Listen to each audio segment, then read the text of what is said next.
বিশ্বকাপে এবার নেইমারের হয়ে মাঠ কাঁপাবেন লামিন ইয়ামাল। যে নেইমার তার আইডল এবং সে নেইমারকে সবসময় ফলো করে এবং নেইমারের খেলা এবং স্কিল এবং নেইমার যেভাবে যে কোয়ালিটির গোল করার পর সে প্রেজেন্ট করে এবং একইভাবে প্রেজেন্ট করেন এই লামিন ইয়ামাল। এবং সে ইতিমধ্যে জানিয়েছেন বিশ্বকাপের ফাইনালে যখন আর্জেন্টিনা বিপক্ষ টিম এবং স্পেনের লামিন ইয়ামাল আছেন তখন কোনো চিন্তা নেই, সে তার নেইমারের তার আইডলের বিশ্বকাপ নেওয়ার স্বপ্ন এবং আশা সে পূরণ করবেন। কারণ লামিন ইয়ামাল আরও বলেছেন নেইমারের যে স্বপ্ন ছিল বিশ্বকাপ নেওয়ার এবং সে ইতিমধ্যে বিশ্বকাপ থেকে তার দল বাদ পড়ে গেছে।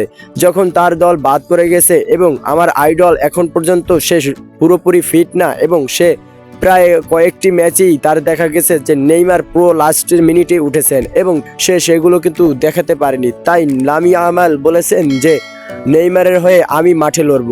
এবং একই সাথে আরও জানিয়েছেন সাংবাদিকের প্রশ্নের উত্তরে সে বলেছেন আপনি কেন নেইমার যেভাবে সেলিব্রেশন করেন আপনিও কেন তেমনই করেন। সে একই সাথে উত্তরে বলেছেন যেহেতু নেইমার আমার আইডল এবং আমি সবসময় নেইমারকে ফলো করি, তার খেলা দেখি আমার ফুটবল খেলা ভালো লাগে এবং তাকেই সবসময় অনুসরণ করি, তাই গোল হওয়ার পর তার সেলিব্রেশন দিয়ে আমি নিজের গোল সেলিব্রেশন করি। এবং আরও জানিয়েছেন যে নেইমারকে যে চেনে না সে খেলাধুলাই বোঝে না। লিওনেল মেসি সেও বলেছেন যে নেইমারকে যে না বোঝে সে খেলাধুলা বুঝবে না, কারণ খেলাধুলার ভিতরে নেইমারের যে স্কিল এবং নেইমারের যে অবদান, সে প্রতি বিশ্বকাপই এবং বিভিন্ন ওয়ার্ল্ড কাপে সে খেলতে গেলেই তার কিন্তু ইনজুরিতে পড়ে যায় এবং নেইমারের ইতিহাস ঘাঁটতে গেলে অনেক দুঃখজনক।